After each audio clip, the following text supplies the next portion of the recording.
വെജൈനയിലൊക്കെ നമുക്ക് പ്രൊസീജിയർ ചെയ്യാൻ പറ്റുമോ? വെജൈനയിലൊക്കെ നമുക്ക് പ്ലാസ്റ്റിക് സർജറി ചെയ്യാൻ പറ്റുമെന്ന് ഞാൻ ഞെട്ടിപ്പോയി. ദൈവമേ, അങ്ങനത്തെ ഒരു ഓപ്ഷൻ ഒക്കെ ഉണ്ടോ? ഇതിന് വെജൈനോപ്ലാസ്റ്റി എന്നാണ് പറയുന്നത്. വെജൈനോപ്ലാസ്റ്റി. Genetically or developmentally vaginal lax ആയിരിക്കും. ഇതൊരു ഡേ കെയർ പ്രൊസീജിയർ തന്നെ. രാവിലെ വന്ന് ചെയ്തിട്ട് വൈകുന്നേരം പോവാം. ഈ പ്രൈവറ്റ് പാർട്സിന്റെ അവിടെയുള്ള പിഗ്മെന്റേഷൻ അനുഭവിക്കുന്ന ആളുകളുണ്ട്. പിഗ്മെന്റേഷനും അതുപോലെ തന്നെ ഈ ടൈറ്റനിങ് ആവുന്നതും മാറ്റാനുള്ള ചേഞ്ച് ചെയ്യാനുള്ള എന്തെങ്കിലും ഒരു പ്രൊസീജിയർ ഉണ്ടോ? ഇന്റിമേറ്റ് ഏരിയയിൽ ഹൈപ്പർ പിഗ്മെന്റേഷൻ ഡാർക്ക് ആയിട്ടുള്ള അത് പല കാരണങ്ങൾ കണ്ടാൽ ഹോർമോണൽ കാരണം ഉണ്ടാകും. ചില വണ്ണമുള്ള ആൾക്കാർക്ക് വരാം. ചില ആൾക്കാർക്ക് അവിടെ ഫംഗൽ ഇൻഫെക്ഷൻ പോകുമ്പോൾ അവിടെ ഡാർക്ക് പിഗ്മെന്റേഷൻ ഉണ്ടാകും. ഓവർ റേറ്റഡ് ആണെന്ന് തോന്നിയിട്ടുള്ള ഒരു പ്ലാസ്റ്റിക് സർജറി. വലിയ ലിപ്സ്, വലിയ ബട്ടക്ക്, വലിയ boobs. But that part will individualised ആയിട്ട് അത് എടുത്ത് കാണിക്കും. ഏത് പോർഷനാണ് ഇമ്പ്രൂവ്മെന്റ് ചെയ്യുന്നത് അത് ആ ബോഡി ചേരുന്ന ഒരു ഇമേജ് ആക്കിയാണ് കൊടുക്കേണ്ടത്. ഇപ്പം ബ്രസ്റ്റ് ചെയ്താലും ബട്ടക്ക് ചെയ്താലും മൂക്കോ ലിപ്സ് ചെയ്താലും it should be harmonious with that area. മൂക്കിന്റെ സർജറി അല്ലെങ്കിൽ റൈനോപ്ലാസ്റ്റി ആദ്യം കേൾക്കുമ്പോൾ നമുക്ക് എല്ലാവർക്കും ഓർമ്മ വരുന്ന ഒരു പേര് ഡാൻസിങ് സ്റ്റാർ മൈക്കിൾ ജാക്സൺ ആണ്. എന്താണ് ഈ റൈനോപ്ലാസ്റ്റിയിൽ സംഭവിക്കുന്നത്? ഈ മൂക്കിന്റെ സർജറിയിൽ സംഭവിക്കുന്നത് എന്താണ്? Nose deformed appearance. അപ്പൊ അതിനെ കറക്റ്റ് ചെയ്തിട്ടാണ് നമുക്കൊരു അബ്നോർമൽ നോസിനെ ഒരു കുറച്ചുകൂടി ബ്യൂട്ടിഫുൾ ആക്കി ചെയ്യാൻ പറ്റുന്നത്. റൈനോപ്ലാസ്റ്റി ചെയ്ത് കഴിഞ്ഞാൽ നമ്മുടെ മൂക്കിന് നമുക്ക് ബ്രീത്ത് ചെയ്യാൻ പറ്റില്ലേ? ചിലരുടെയൊക്കെ സ്കിൻ നല്ല തിക്ക് ആയിരിക്കും. മൂക്കിന്റെ വരുത്തിയ മാറ്റങ്ങൾക്ക് ചിലപ്പം ചേഞ്ചസ് ഉണ്ടാകും. കുറേയൊക്കെ ഫോഴ്സ് ചെയ്തിട്ട് അത് നല്ല രീതിയിൽ തന്നെ ആക്കാൻ നോക്കും.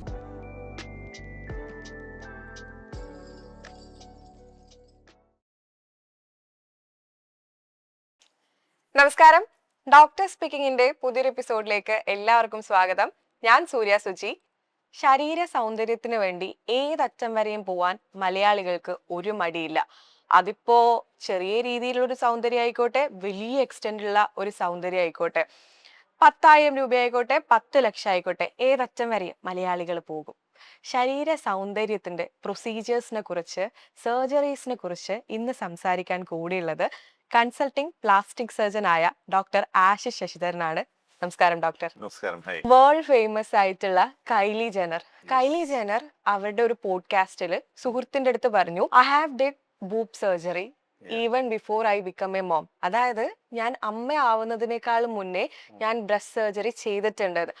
ആ ഒരു വീഡിയോ വന്നതിന് ശേഷം അത് ഒരുപാട് അമ്മമാർക്ക് ഒരു മോട്ടിവേഷൻ പോലെയായി. കാരണം നമ്മൾ കോൺസ്റ്റന്റ് ആയി കുഞ്ഞിനെ പാല് കൊടുക്കുമ്പോൾ നമുക്കറിയാം സ്ത്രീകൾക്ക് കുറച്ച് ഓവർ ആയിട്ടൊരു വെയിറ്റ് ഉണ്ടെങ്കിൽ ബ്രസ്റ്റിന് അത് സാഗി ആയി പോകും. പ്രത്യേകിച്ച് അമ്മമാർക്ക്, മുലയൂട്ടുന്ന അമ്മമാർക്ക് സാഗി ആവാനുള്ള സാധ്യത വളരെ കൂടുതലാണ്. അപ്പോൾ കൈലി ജെന്നറിന്റെ ആ ഒരു വീഡിയോ കാരണം ഒരുപാട് അമ്മമാർ ബ്രസ്റ്റ് സർജറി ചെയ്താലോ എന്നുള്ളൊരു ആലോചനയായി വന്നിട്ടുണ്ട്. What exactly is breast surgery? നമ്മളെ നാട്ടില് ബ്രസ്റ്റ് സർജറി ചെയ്യുന്ന ആൾക്കാരുണ്ടോ? ബ്രസ്റ്റ് സർജറി എന്ന് പറഞ്ഞാൽ ബ്രസ്റ്റ് കോസ്മെറ്റിക് സർജറിയാണ് ഉദ്ദേശിക്കുന്നത്. അപ്പോൾ കൈലി ജെന്നർ പറഞ്ഞ പോലെ ബൂബ്സ് ജോബ് എന്ന് പറയുമ്പോൾ യൂഷ്വലി അവർ ഉദ്ദേശിച്ചതെന്ന് വെച്ചാൽ ബ്രസ്റ്റ് ഓഗ്മെന്റേഷൻ ആണ്. അപ്പോൾ ബ്രസ്റ്റ് ഓഗ്മെന്റേഷൻ സാധാരണ രീതി മോസ്റ്റ് പോപ്പുലർ ആയിട്ട് ചെയ്യുന്ന സിലിക്കോൺ ഇംപ്ലാന്റ്സ് ആണ്. അപ്പം സിലിക്കോൺ ഇംപ്ലാന്റ്സ് ഇതേപോലെ പ്രസവത്തിന് മുമ്പേ ചെയ്യാവുന്ന ഒരു പ്രൊസീജിയർ ആണ്. യങ് ആയിട്ടുള്ള ആൾക്കാരും ചെയ്യാറുണ്ട്, മോഡൽസ് ഒക്കെ ചെയ്യാറുണ്ട്, ആക്ടേഴ്സ് ഒക്കെ ചെയ്യാറുണ്ട്. എത്ര വയസ്സ് വരെ ഡോക്ടർ? എത്ര വയസ്സ് സ്റ്റാർട്ടിങ്ങില്? അത് ഒരു പ്രായപൂർത്തിയായ ഇപ്പൊ പ്യൂബർട്ടി കഴിഞ്ഞിട്ടുള്ള ആൾക്കാർക്ക് ചെയ്യുന്നതിന് കുഴപ്പമൊന്നുമില്ല. ഇപ്പൊ അണ്ടർ ഡെവലപ്ഡ് ആയിട്ടുള്ള ഒരു ബ്രസ്റ്റ് ആണെങ്കിൽ ഡെഫിനറ്റ്ലി അതൊരു കോൺഫിഡൻസിനെ ബാധിക്കുന്ന ഒരു കാര്യമാണ്. അപ്പൊ അവരുടെ ആ ഒരു കോൺഫിഡൻസിനെ തിരിച്ച് നൽകാൻ വേണ്ടി ഇങ്ങനത്തെ സർജറി എപ്പം ആ ഒരു ഏജിൽ എപ്പം വേണമെങ്കിലും ചെയ്യാവുന്നതാണ്. യൂഷ്വലി നമ്മൾ ഈ സർജറി ചെയ്യുമ്പം നമ്മൾ ബ്രസ്റ്റ് ഗ്ലാൻസിന്റെ അടിയിലാണ് ഈ ഇംപ്ലാന്റ് വെക്കുന്നത്. അപ്പോൾ ഈതർ ബ്രസ്റ്റ് ടിഷ്യൂന്റെ അടിയിലോ ഇല്ലെങ്കിൽ അതിന്റെ താഴെയുള്ള മസിലിന്റെ അടിയിലോ വെക്കുന്നത്. അപ്പോൾ ഡെഫിനറ്റ്ലി അതിൻ്റെ കൊണ്ട് ബ്രസ്റ്റിന്റെ ഫങ്ഷന് ഇത് ബാധിക്കത്തില്ല.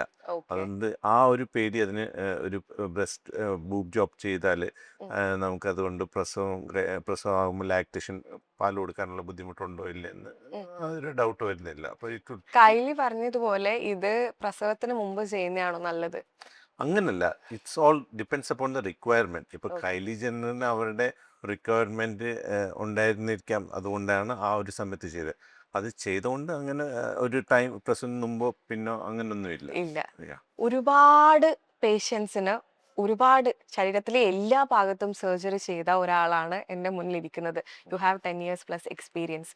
അപ്പോൾ ഡോക്ടർക്ക് എപ്പോഴും ഫാസിനേറ്റിംഗ് ആയി തോന്നിയ ഒരു സർജറി ഇതാണ്. ഈ സർജറി ഇന്ന് വന്നിട്ടുണ്ടെങ്കിൽ ഞാൻ എത്ര മണിക്കൂർ വേണമെങ്കിലും ചെയ്യും എന്ന് തോന്നിയിട്ടുള്ള ഒരു surgery. Fascinating as well as challenging എന്ന് തന്നെ പറയാം. റൈനോപ്ലാസ്റ്റി ഇപ്പോൾ റൈനോപ്ലാസ്റ്റി നോക്കുമ്പോൾ മൂക്കിൻ്റെ ഏറ്റവും ഒരു പ്രോമിനൻറ്റ് പോർഷനാണ് നോസ്. അപ്പോൾ അതിന് വേണ്ട ഒരു സർജറി റിയലി ചാലഞ്ചിങ് ആണ്. അത് ഓക്കെ. എന്തുകൊണ്ടാന്ന് വെച്ചാൽ നമുക്ക് അതൊരു മില്ലിമീറ്റർ പ്രിസിഷനിൽ ചെയ്യേണ്ട ഒരു പ്രൊസീജിയർ. അപ്പോൾ ചെറിയ മാറ്റങ്ങൾ തന്നെ it brings up lot of change in the nose. പിന്നെ ചില ആൾക്കാർ അത് ഒരു ഗ്രോസ് ഡിഫോമിറ്റി ഉണ്ടാവും. അതൊക്കെ നമുക്ക് ചെയ്യാൻ കുറച്ചും കൂടെ എളുപ്പമായിരിക്കും. ഓക്കെ. പക്ഷെ ചില ആൾക്കാർ വളരെ സട്ടിലായിട്ടുള്ള ചേഞ്ചസ് ആയിരിക്കും ആവശ്യപ്പെടുക. അപ്പോൾ അത് whether we will meet up or not, അത് എങ്ങനെയാണ്, അപ്പോൾ അതിൻ്റെ ഒരു അസസ്മെൻറ്റ് ഇവാലുവേഷൻ, അപ്പോൾ അതൊരു ചലഞ്ചിങ് ആണ്. And while when we achieve that we get a lot of satisfaction. Equally sometimes we won't be able to achieve, sometimes dissatisfied. അപ്പോൾ ആ ഒരു challenge makes it more fascinating. എന്തെങ്കിലും ഒരു ഇൻട്രസ്റ്റിംഗ് ആയിട്ടുള്ള ഒരു കേസ് ഹിസ്റ്ററി നമുക്ക് പറയാനുണ്ടോ? ഇപ്പം ഈ ഫാസിനേറ്റിംഗ് പറഞ്ഞതിൻ്റെ ഭാഗമായിട്ട് ഇപ്പം റൈനോപ്ലാസ്റ്റി ഓൾവേസ് നമ്മളൊരു ഡീറ്റെയിൽ ഡിസ്കഷൻ, ഒരു കൺസൾട്ടേഷൻ ഒരു 2-3 പ്രാവശ്യമൊക്കെ ചെയ്യും. ബിക്കോസ് നമ്മൾ ആ ഒരു പേഴ്സൻ്റെ റിക്വയർമെൻറ്റ് മനസ്സിലാക്കണം എന്താണ്. പിന്നെ especially when it is not a gross deformity. അപ്പോൾ എന്നിട്ടൊരു പ്രോപ്പറായിട്ടുള്ള കൗൺസിലിംഗ് ഒക്കെ ചെയ്തിട്ടേ ചെയ്യത്തുള്ളൂ. അപ്പോൾ ഇതേപോലെ ഒരാൾ വന്നിട്ട് the person came very far away places വന്ന് നമ്മുടെ അടുത്ത് ഡിസ്കസ് ചെയ്തു. അപ്പോൾ അതിന് മുൻ ഞാൻ വീഡിയോ കൺസൾട്ടേഷൻ ആദ്യം ചെയ്തു, അത് കഴിഞ്ഞാൽ നമ്മൾ ഡയറക്റ്റ് കൺസൾട്ടേഷൻ ചെയ്തു. സോ ഐ പ്രോപ്പർലി അണ്ടർസ്റ്റുഡ് അവരുടെ റിക്വയർമെൻറ്റ് എന്താ ആയിട്ട് നമ്മൾ ചെയ്തിട്ട് ഡിസ്കസ് ചെയ്തിട്ട് പ്രൊസീജിയർ ചെയ്ത്. ആൻഡ് പ്രൊസീജിയർ അത്രയും ഡിഫിക്കൽട്ട് എന്നുള്ളത്. So I was really very satisfied with the procedure, and there was obviously ഒരു ചേഞ്ചസ് ഉണ്ടായിരുന്നു, but that person was not satisfied. So sometimes that also happens. So അപ്പം അതാണ് ഇപ്പം അങ്ങനത്തെ കുറച്ചൊക്കെ എക്സ്പീരിയൻസ് ഉണ്ടാകാറുണ്ട്. പക്ഷെ മൂക്കിന്റെ സർജറി ഡോക്ടർ നല്ല രീതിയിൽ വ്യത്യാസം ഉണ്ടാക്കി കൊടുത്തു. ഡെഫിനറ്റ്ലി അതിൽ വ്യത്യാസമുണ്ട്. ആ വ്യത്യാസം നമുക്ക് ആക്ച്വലി പ്രീയും പോസ്റ്റും ഇമേജ് എടുക്കുമ്പോൾ മനസ്സിലാക്കാവുന്നതുണ്ട്. ബട്ട് സംടൈംസ് അതാണ് ഇപ്പം ആ പേഴ്സൻ്റെ എക്സാക്ട്ലി റിക്വയർമെൻറ്റ് ചിലപ്പം നമുക്ക് മീറ്റപ്പ് ചില സാഹചര്യങ്ങളിൽ പറ്റത്തില്ലായിരിക്കാം. അപ്പം അന്നേരം ചിലപ്പം they might feel dissatisfied. But as A person, as A surgeon, I felt that was a well done job. Excellent. Yes. ഭയങ്കരം ഓവർ റേറ്റഡ് ആണെന്ന് തോന്നിയിട്ടുള്ള ഒരു പ്ലാസ്റ്റിക് സർജറി ഏതാണ്? അതായത് എനിക്ക് ചില നല്ല ചുണ്ടുകൾ കാണുമ്പോൾ ആ ലിപ്സ് ചില ആൾക്കാർ സർജറി ചെയ്തിട്ട് ലിപ് ഫില്ലേഴ്സ് ഒക്കെ വെച്ചിട്ട് അത് വൃത്തികേടാക്കിയെന്ന് തോന്നിയിട്ടുണ്ട്. പക്ഷേ ദാറ്റ്സ് ദെയർ പേഴ്സണൽ ചോയ്സ്. അവരുടെ ലിപ്സ് എങ്ങനെ വെക്കണം എന്നുള്ളത് അവരുടെ പേഴ്സണൽ ചോയ്സാണ്. പക്ഷെ എനിക്ക് തോന്നുന്നു അവരുടെ നാച്ചുറൽ ലിപ്സ് നല്ല രസമുണ്ടായിരുന്നു. നമ്മൾ സെലിബ്രിറ്റീസിനെ കാണുമ്പോൾ നമുക്ക് അങ്ങനെ തോന്നും പണ്ട് ഇവരുടെ ലിപ്സ് നല്ല രസമുണ്ടായിരുന്നു, പക്ഷെ ഇപ്പൊ ഫില്ലേഴ്സ് ഒക്കെ വെച്ചത് എന്തോ അവരാന്ന് മനസ്സിലാവുന്നില്ല. അപ്പോൾ അങ്ങനെ ഒരു ഓവർ റേറ്റഡ് ആയിട്ടുള്ള ഒരു പ്ലാസ്റ്റിക് സർജറി ഏതാണ് ഡോക്ടർക്ക് തോന്നിയിട്ടുള്ളത്? ഇതേപോലെ പറഞ്ഞ പോലെ ഫില്ലേഴ്സ്, പിന്നെ അതേപോലെ ബ്രസ്റ്റ്, പിന്നെ ബട്ടക്സ്. അപ്പം ഇതൊക്കെ റിലേറ്റീവ്ലി ഓവർ റേറ്റഡ് എന്ന് പറഞ്ഞാൽ കുറച്ച് നാൾ മുമ്പേ വരെ ആൾക്കാർ ഇതൊരു എക്സാജറേറ്റഡ് അപ്പിയറൻസ് ആണ് അതിൻ്റെ ഒരു ബ്യൂട്ടി എന്ന് പറഞ്ഞ് റിക്വയർമെൻറ്റ് വന്ന് ചെയ്യാറുണ്ടായിരുന്നു. Even most of the cosmetic surgeon use to do that.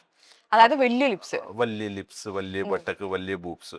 But നമ്മൾ ഓവറോൾ നോക്കുമ്പം that part will individualized ആയിട്ട് അത് എടുത്ത് കാണിക്കും. അതൊരു വൃത്തികേടായിരിക്കും. സോ നമുക്ക് ചെയ്യേണ്ടതെന്ന് വെച്ചാൽ ഈ കോസ്മെറ്റിക് സർജറി കൂടെ ഏത് പോർഷനാണ് ഇമ്പ്രൂവ്മെന്റ് ചെയ്യുന്നത് അത് ആ ബോഡി ചേരുന്ന ഒരു ഇമേജ് ആക്കിയാണ് കൊടുക്കേണ്ടത്. അപ്പൊ it should be harmonious with the body image. അപ്പം ബ്രസ്റ്റ് ചെയ്താലും ബട്ടക്ക് ചെയ്താലും മൂക്കോ ലിപ്സ് ചെയ്താലും it should be harmonious with that area ഫുള്ളായിട്ടുള്ള, നോട്ട് ദാറ്റ് ഇൻഡിവിജ്വൽ പോർഷൻ. അപ്പൊ ഇപ്പോഴത്തെ കാലത്ത് എല്ലാം ഇറ്റ്സ് ലൈക്ക് മോർ നാച്ചുറൽ, ഒരു സട്ടിൽ അപ്പിയറൻസ് ആ ഒരു ഫുൾ ഫേസിനോ അല്ലെങ്കിൽ ബോഡിക്ക് ചേരുന്ന ഒരു രീതിയിലാണ് ചെയ്തു കൊടുക്കുന്നത്. നേരത്തെ ഡോക്ടർ മൂക്കിന്റെ സർജറിനെ കുറിച്ച് പറഞ്ഞു.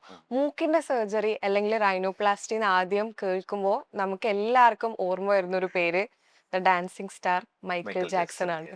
മൈക്കിൾ ജാക്സന്റെ ബയോപിക് റീസെന്റ് ഇറങ്ങിയിട്ടുണ്ടായിരുന്നു, ഭയങ്കര ഹിറ്റായിരുന്നു.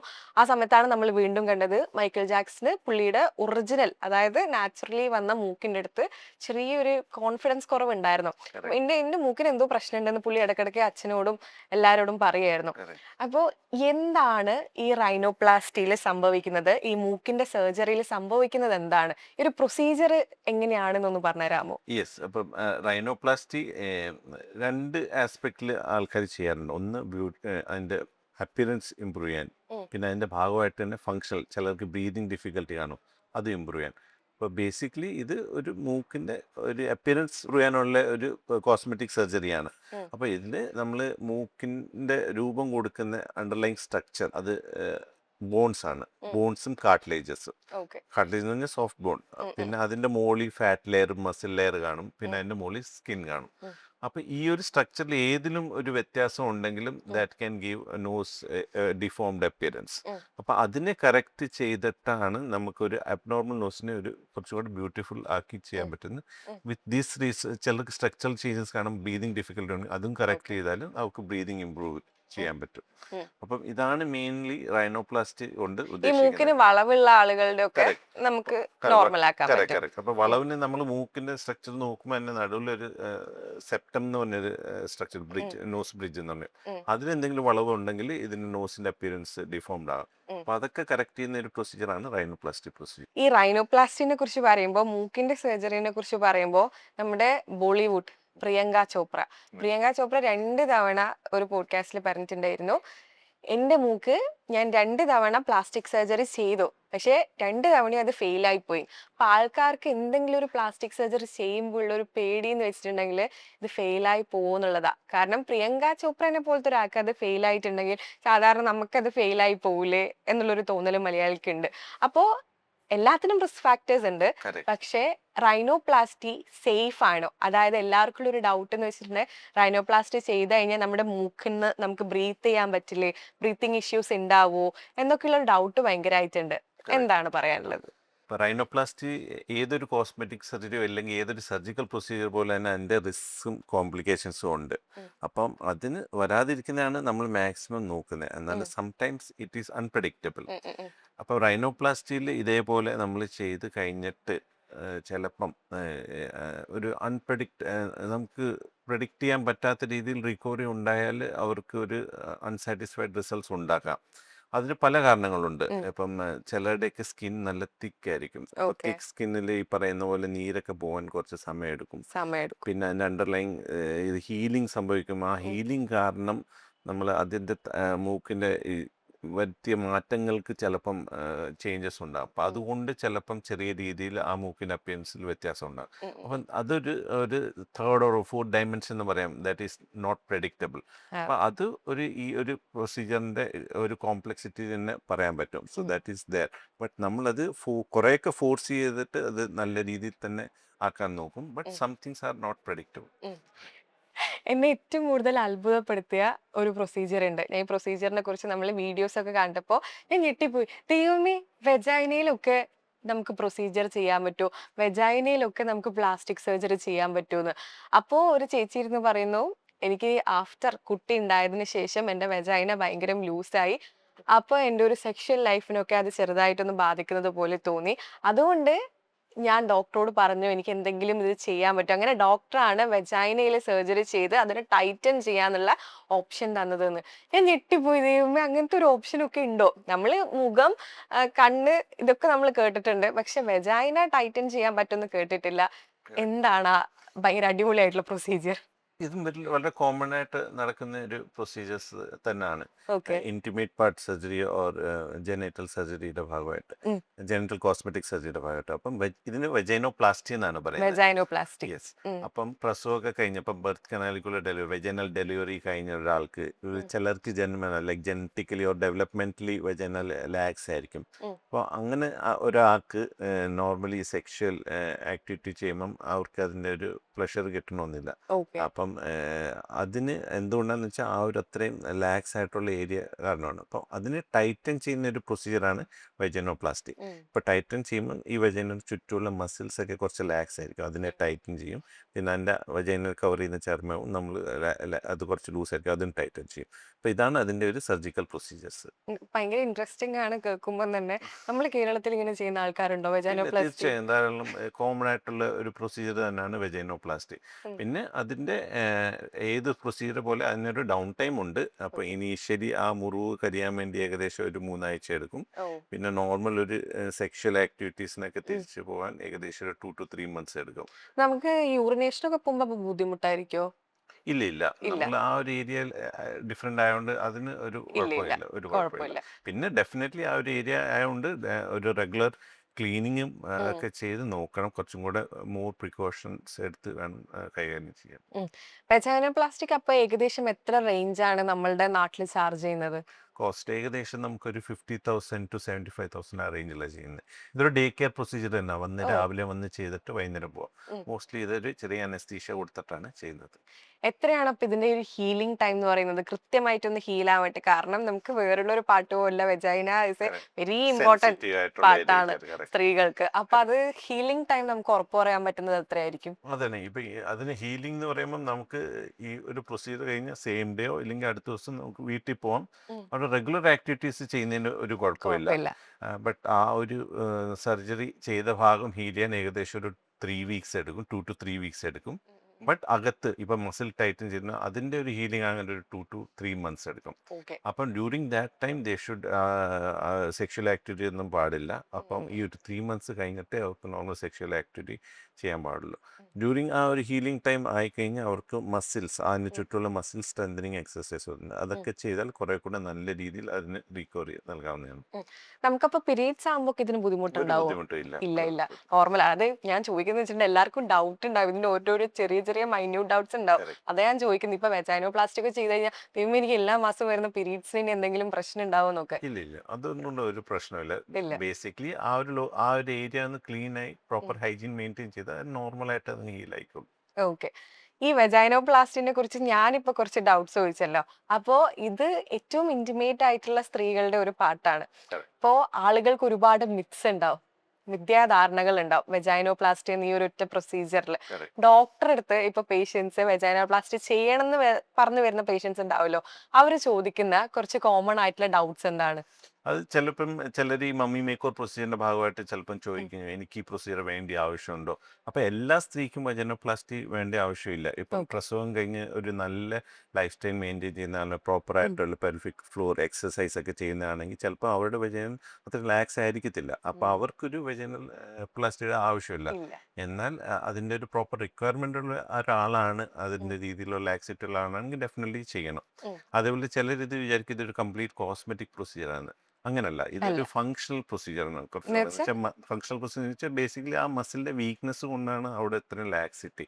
അപ്പൊ അത് നമ്മൾ അവിടെ സ്റ്റിച്ച് ചെയ്യുന്ന ഡെഫിനറ്റ്ലി അത് അത് ഒരു ഫങ്ഷണലി ഇമ്പ്രൂവ്മെന്റ് ആണ് ചെയ്യുന്നത്, rather than കോസ്മെറ്റിക് ഇമ്പ്രൂവ്മെന്റ്. നമ്മളെല്ലാരും നമ്മുടെ ഫേസ് ഭയങ്കര ഭംഗിയാക്കാൻ നോക്കും. അതാണല്ലോ ആളുകളെ ഏറ്റവും കൂടുതൽ കാണുന്നത്. ഇപ്പൊ കണ്ണിന് എന്തെങ്കിലും റിങ്കിൾസ് ഉണ്ടെങ്കിൽ അത് മാറ്റാൻ ശ്രമിക്കുന്ന ആളുകളുണ്ട് സർജറി വഴി. ഇപ്പൊ നേരത്തെ മൂക്കിന്റെ കാര്യം ഡോക്ടർ പറഞ്ഞു, ലിപ് ഫില്ലേഴ്സ് ചെയ്യുന്ന ആൾക്കാരുണ്ട്. പക്ഷെ നമ്മൾ ഇപ്പൊ വെജൈനോപ്ലാസ്റ്റിനെ കുറിച്ച് സംസാരിച്ചു. അപ്പൊ ഈ ജെനിറ്റൽ ഏരിയാസിനെ ഒരു എസ്തെറ്റിക് ലുക്ക് കൊടുക്കാൻ ആൾക്കാർക്ക് മടിയുണ്ടോ? അല്ല, എന്തുകൊണ്ടായിരിക്കും ആൾക്കാർക്ക് മടി ഉണ്ടാവുന്നത്? തീർച്ചയായും മുഖത്ത് വെച്ച് നോക്കുമ്പം തീർച്ചയായും മടിയുണ്ട്. ബിക്കോസ് മുഖം ഒരു കാണുന്ന ഒരു ഏരിയ ആണ്, എല്ലാവരും കാണും, അതിനെ അപ്രീഷിയേറ്റ് ചെയ്യും, അതിനെ ചിലപ്പം ക്രിട്ടിസൈസും ചെയ്യും. പക്ഷേ നമ്മൾ മറ്റേത് ഇന്റിമേറ്റ് ഏരിയ ആണ്, നമ്മൾ പ്രൈവറ്റ് പാർട്ട് എന്ന് പറയുന്നത്.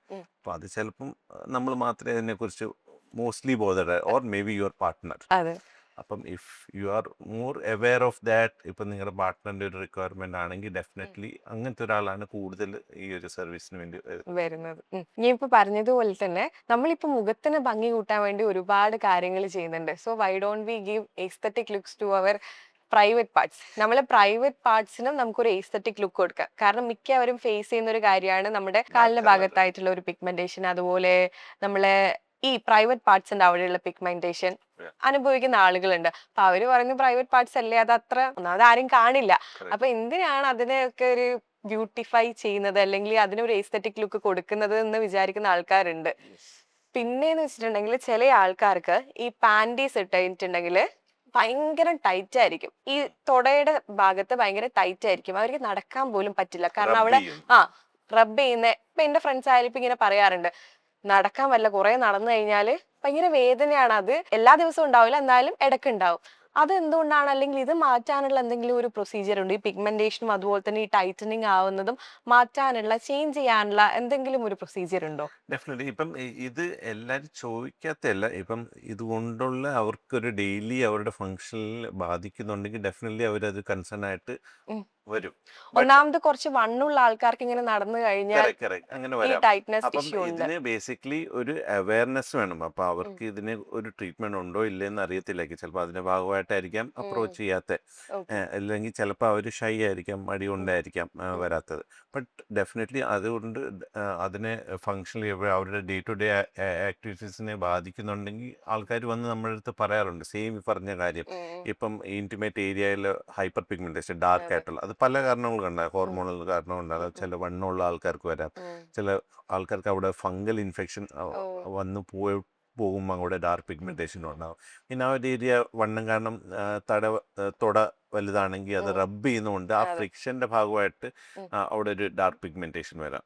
അപ്പം അതിന് നമുക്ക് കുറേ ചികിത്സ രീതികളുണ്ട്. അത് മോസ്റ്റ്ലി അത് ടോപ്പിക്കൽ, അത് ക്രീം ആപ്ലിക്കേഷൻ, അതിന് ടോപ്പിക്കൽ ക്രീംസ് ഉണ്ട്, കെമിക്കൽ പ്രൊസീജിയേഴ്സ് ഉണ്ട്, ലേസർ പ്രൊസീജിയേഴ്സ് ഉണ്ട്. അങ്ങനത്തെ കുറച്ച് പ്രൊസീജിയേഴ്സ് വഴി നമുക്കത് ബെറ്റർ ആക്കാവുന്നതാണ്. ഫസ്റ്റ് സ്റ്റെപ്പ് എന്ന് പറയുന്നത് നമുക്കൊരു ഓയിൻമെന്റ് തേച്ചിട്ട്. Yes, first step is self care. അപ്പോൾ റെഗുലർ സെൽഫ് കെയർ ഒക്കെ ചെയ്യുവാണെങ്കിൽ ചിലപ്പോൾ അത് അവിടെ വരണമെന്നില്ല. സെൽഫ് കെയർ എന്ന് പറയുമ്പം ഇപ്പം വണ്ണമുള്ള ആളാണെങ്കിൽ ഡെഫിനറ്റ്ലി അവർ വണ്ണം കുറയ്ക്കണം. പിന്നെ ഇതേപോലെ ഫംഗൽ ഇൻഫെക്ഷൻ ഉണ്ടെങ്കിൽ അതും ഒരു സെൽഫ് കെയർ പുവർ ആയതുകൊണ്ടാണ് അവിടെ ഒരു ഫംഗൽ ഇൻഫെക്ഷൻ. അപ്പം അതൊക്കെ ഒഴിവാക്കാൻ നോക്കുക, വരാതിരിക്കാൻ നോക്കുക. So then only, so that's what. നമ്മുടെ ഒരു പ്രോപ്പറായിട്ടൊരു അപ്പിയറൻസ് നല്ലതാവണമെങ്കിൽ അത് പ്രോപ്പർ സെൽഫ് കെയർ തന്നെ വേണം അതിന്. ഇപ്പൊ നമ്മൾ ഇപ്പോ ഈ പ്രൈവറ്റ് ഏരിയാസിൽ പിഗ്മെന്റേഷൻ മാറാന്ന് പറഞ്ഞിട്ട് നമുക്ക് ഇപ്പോൾ സോഷ്യൽ മീഡിയയിലായാലും കുറെ ഇൻഫ്ലുവൻസേഴ്സ് പ്രൊമോഷൻ ചെയ്യുന്ന സാധനങ്ങളുണ്ട്. അപ്പോൾ ശരിക്കും നമ്മളിത് ഒരു ഡോക്ടറെ കൺസൾട്ട് ചെയ്തിട്ട് വേണ്ട ഇത്തരത്തിലുള്ള ഓയിൻമെന്റ്സ് ആയാലും പോലും എടുക്കാൻ, ക്രീംസ് ഒക്കെ എടുക്കാൻ? കറക്റ്റ്. ഇത് ബേസിക്കലി ഓരോ ടോപ്പിക്കൽ ആപ്ലിക്കേഷൻസിന് അതിൻ്റെ ഇൻഗ്രീഡിയൻസ് വ്യത്യാസം കാണും. അത് പ്രോപ്പറായിട്ട് അത് ആക്ഷൻ കാണുമോ ഇല്ലെന്ന് നമുക്ക് അത് ഉറപ്പ് വരുത്തിച്ചിട്ടേ അത് പുരട്ടാവുള്ളൂ. ഇല്ലെങ്കിൽ ചിലപ്പോൾ അത് കൂടുതൽ ദോഷവും ചെയ്യാം. ഓക്കെ.